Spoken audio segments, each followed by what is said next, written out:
hari ini kita melaporkan dugaan tindak pidana pemalsuan surat ya. Jadi berawal ada seseorang yang berinisial SU mengajukan permohonan di Pengadilan Negeri Tangerang dengan alamat yang ada di Banjarwijaya.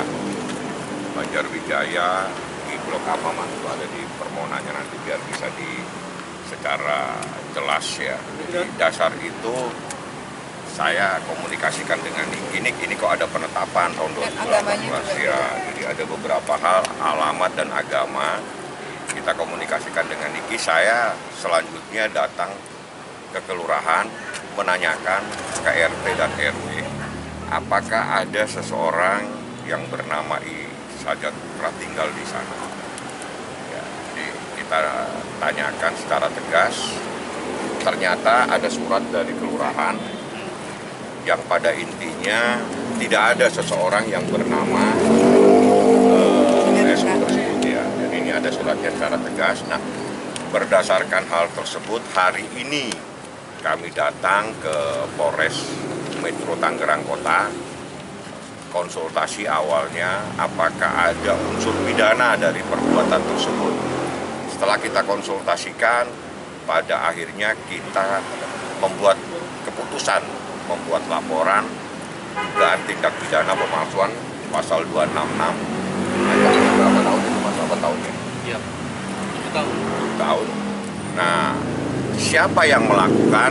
Karena kita ingin dilakukan sebuah proses hukum secara transparan, kita minta supaya dalam lidik. Tapi yang terpenting bahwa pemohon di dalam permohonan penetapan tersebut adalah bernama Sajat Putra. Itu ada penetapannya, bisa dilihatkan Pak Ani. Ini alamatnya si Sajat, agamanya Kristen, benar ya? Nih, agama Kristen, jenis kelamin laki-laki, umur 44 tahun, agama Kristen, pekerjaan karyawan swasta, beralamat di Banjarwijaya. Pemohonnya Sajat Putra. Dasar ini kita mendapatkan surat dari kelurahan bahwa berdasarkan RT tersebut tidak ada seseorang yang bernama Sajat Putra di sana. Dasar itulah kita hari ini melaporkan. Sebelumnya kemarin secara tegas ini kita mengajukan kasasi atas penetapan tersebut karena kita keberatan. Anaknya yang sudah diselamatin, yang diberikan banyak doa, tiba-tiba mau diganti namanya, ya seperti itu. Jadi penetapan itu mengganti nama anak kita dari Aska Ragila Mawardi menjadi Aska Ragila Kerah. Najis. Nah, itulah masalahnya. Jadi ada hal-hal termasuk ada kaitannya dengan kewarganegaraan seseorang. Jadi ini kita merasa keberatan karena selama ini dialah yang membesarkan, yang banting tulang dari kecil sampai besar. Nah, kita melaporkan hari ini dan alhamdulillah direspon sangat baik oleh Polres sehingga kita diterima oleh penyidiknya, diberikan wawasan tentang kasus ini seperti apa. Nah, akhir ini kita sudah melaporkan, tadi tanggal lapornya mana-mana MP-nya. Berarti soal perubahan nama ya, akte? Sebetulnya intisarinya bukan itu. Kalau perubahan nama itu kami mengajukan kasasi. Jadi beda. Dari pihak sananya? Ya, jadi ada permohonan penetapan yang dilakukan oleh SU untuk merubah nama anak kita. Nah, dalam proses perubahan ini dia mencantumkan identitasnya bertempat tinggal di Banjarwijaya. Nah, ini yang jadi masalah. Nah, karena ada aturan terhadap orang asing itu mengajukan permohonannya di mana. Hak asuh anak kayaknya udah nggak. Kalau hak asuh anak ya secara hukum sampai detik ini itu haknya nih kita. Berdasarkan putusan Pengadilan Agama Jakarta Selatan itu nggak bisa diganggu gugat. Kerugiannya lebih ke jijik. Kenapa Pak? Karena mendingan naruh nama almarhum bokap daripada nama dia. Kan yang biayain bukan dia. Lahir sendiri, besarin sendiri, udah gede dilaporin polisi, sekarang suruh ganti nama. Kan aneh-aneh. Tuh. Nah, tapi sebelumnya ada permohonan juga atau mungkin kontak ke Nyai gitu? Nggak ada, dia tuh nggak berani kontak gue langsung. Cari-cari ulah aja terus tuh. Kemarin kan Jakarta udah nggak bisa failed semua.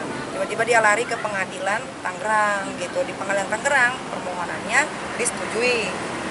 tapi dengan pemalsuan dan Dokumen, identitas ya. dan agama gitu. Ya ini kita laporkan. Jadi sebetulnya begini, kita bisa saja tutup mata ya, kita anggap udahlah nggak usah dipusingin. Tapi sebetulnya ini adalah akibat perbuatan daripada dia sendiri. Jadi selama ini dia selalu merongrong kita. Kita yang selama ini membesarkan anaknya dari kecil, dilaporin lah segala macam lah, sehingga pada akhirnya kita dengan persoalan seperti ini pun kita melaporkan. Sebetulnya bisa saja, nggak usah digubris, tutup mata aja lah kita. Tapi saya pikir ini karena Niki sering dilaporin dengan hal-hal yang nggak masuk akal, akhirnya kita cari. Nah ini kita dapatkan bahwa ada seseorang yang mengaku bertempat tinggal, dan ini dalam proses hukum dia mengajukan. Dan dalam proses hukum mengajukan penetapan untuk merubah nama seseorang dengan identitas seperti yang tadi. Nah kami dapatkan data resmi dari kelurahan, dari RT, nggak ada identitas tersebut bertempat tinggal di sana. Kami konsultasikan dengan penyidik, memenuhi tidak unsur pemalsuan surat di dalam peristiwa ini, terpenuhi. Artinya ada unsur pidananya. Dasar itulah kita hari ini datang untuk melaporkannya. Dan kami sudah dapatkan laporan, sudah diterima. Pasalnya? Nah, pasalnya 266. Alamat gue di Blur ya, nama telepon M. Pasalnya dulu? Pasal 266 Pasal 266 terkait pemalsuan surat, menyuruh menempatkan keterangan palsu dalam akta otentik. Jadi penetapan pengadilan itu adalah akta otentik. Ancamannya berapa? Ancamannya 7 tahun.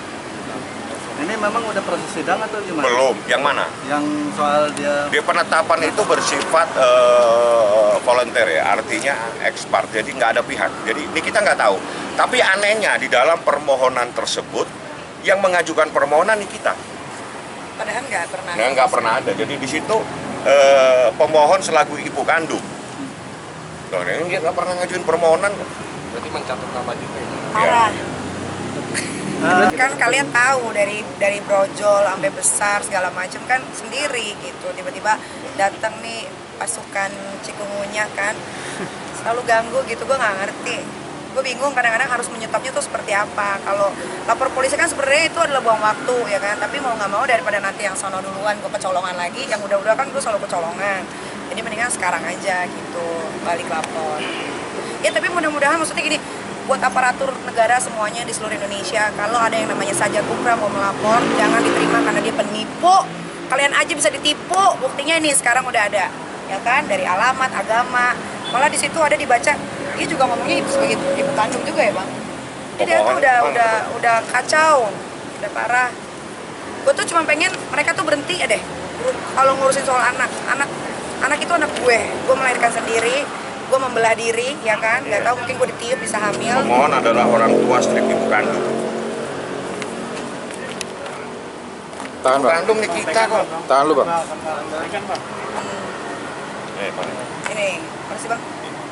Nih, setelah membaca berkas perkara permohonan tersebut, setelah menerima bahwa permohonan dengan yang mana sih bang? Oh, ini, bahwa pemohon adalah orang tua kandung dari kedua anak pemohon. Kandung. Oh ya, bahwa pemohon adalah orang tua atau ibu kandung dari kedua anak pemohon yang masih di bawah umur, yakni Askar Akila Mawardi. Sejak kapan ada beginian? Gue kan kagak suka sama dia. Bisa-bisanya dia bikin gini mengada-ngada gitu loh. Jadi semuanya sama dia tuh dibikin cerita gitu. Pemohonnya jelas nih namanya, Sajat Kupra. Nyai, apakah dia belum move on dari Nyai? Sepertinya seperti itu. Karena kan kalian lihat sendiri istri sirinya seperti apa bentuknya kan. Bukannya mau gimana-gimana, tapi kalau gue kan walaupun anak 3, badan masih setel, montok, tuh, kencang gitu kan, duit makin banyak, ya kan, popularitas makin parah, bisnis makin merajalela. Ya mungkin kalau nggak bisa move on wajar, tapi kan yang berlalu sudahlah berlalu gitu kan, dia sudah sama yang lain, aku pun dia sendiri aja gitu. Kalau kasasinya memang putusan Mahkamah Agung ya, jadi ini kasus lain lagi ya. Jadi di dalam putusan kasasi tanggal 13 Agustus itu ditolak. Artinya permohon kasasi saudara Dipo Latif yang selama ini selalu menyangkal adanya sebuah pernikahan dianggap sudah bercerai, itu ditolak oleh Mahkamah Agung, sehingga isbat nikah yang menyatakan pernikahannya Nikita tahun 2018 itu sah sekaligus diceraikan. Artinya disahkan pernikahannya dan diceraikan. Sama aku ya, aku yang nyerahin. Oh iya. Harus digarisbawahi, nanti dibilangnya aku Jadi dicerain lagi. ini kita yang mengajukan gugatan cerai. Jadi itu putusannya jelas. Nah, berdasarkan putusan itu ada implikasi hukum terkait dengan persoalan isbat nikah ini, putusan tersebut. Karena apa? Dengan perkawinan yang dinyatakan sah menurut hukum, anak yang lahir dari perkawinan yang sah adalah anak yang sah dengan akibat hukum yang melekat pada anak tersebut. Seperti itu. Masih panjang, urusan ini panjang kali lebar nantinya karena saya akan kejar-kejar persoalan-persoalan lain. Tunggu tanggal mainnya. Dan ini menguntungkan bagi pihak mami sendiri ya. Menguntungkan nggak menguntungkan, sebenarnya gini, kenapa ada isbat itu akhirnya sekarang disahkan, karena Niki melahirkan anak itu bukan anak dari luar nikah, itu anak sah dalam pernikahan cuman siri gitu kan, tapi kan sekarang sudah di ini ya bang, udah disahkan gitu. Jadi ini sebenarnya ujung-ujungnya buat anak. Nah ini gue kasih tahu lagi buat kalian perempuan-perempuan yang dinikahkan secara siri dan laki-lakinya kurang ajar, bisa kok disahkan, tenang aja, kalian bisa ambil itu kalau cowok itu apa harus ngasih apa tuh, Harta gue gondong gini. nggak ngerti lagi, dan nafkah itu harus, itu bisa, tenang aja, kalau nggak bisa cari gua. Jadi supaya dipahami ya, jadi prinsip undang-undang perkawinan di Indonesia, perkawinan itu sah walaupun tidak dilakukan pencatatan. Jadi Ya. sah dan pencatatan itu beda. Jadi kalau perkawinan itu dilaksanakan berdasarkan agama dan kepercayaan itu sah. Nah, tapi kalau tidak dicatatkan ya nanti diproses lagi pencatatannya. Jadi pencatatan perkawinan dan sahnya perkawinan dua hal yang berbeda. Itu yang harus dipahami. Jadi ini kita itu perkawinannya sah, pencatatannya yang kita proses. Ini Oke. rasanya menang dari ibu. Rasanya menang terus. Udah biasa aku tuh menang terus, jadi udah nggak ada rasanya. Makanya aku cari lawan yang seimbang nih. Siapa nih kira-kira nih? Kalian pasti menunggu aku ribut sama yang lain kan? Masalahnya lagi nggak ada yang bagus gitu musuh-musuhnya. Jadi aku makanya berdiam diri dulu. Gitu. Tapi nanti bentar lagi ya ada berita yang besar juga kok, tunggu aja. Mungkin pesan buat yang kalah dari mami. Pesan buat yang kalah, kan aku udah bilang dari dulu, kalau mau lawan kita itu jangan cuma pakai emosi, tapi pakai otak, ya kan. Gue tuh selalu bilang ke lawan-lawan gue tuh akan kasih mereka itu ke sampai garis finish, tapi ketika udah mau sampai pasti gue kebut. Itu selalu yang gue lakukan, dan kalian tahu sendiri kan, bukan gue menyombongkan diri, tapi ya gue masih di sini gitu. Kalian mau pakai A, mau pakai C, gue mah sendiri aja udah cukup. Gue tuh diri gue dan Tuhan. Selesai. Kan kemarin Berarti jangan menang juga menuai. menggunakan emosi ya. Jangan dong, jangan pakai emosi. Nah kemarin pas menang juga menuai komentar negatif dari netizen kan. Nyai dibilang ratu sensasi. Emang ratu sensasi? Tanggapannya gimana nih Nyai? Enggak, gue memang ratu sensasi. Ratu sensasi yang bisa menghasilkan uang banyak. Kan banyak tuh ratu sensasi, tapi kan uangnya nggak ada. Balik lagi, kalian gak usah munafik bilang uang tuh nggak dibawa mati. Jangan salah. Kalian nggak ada uang pasti mati kan? Ya udah selesai.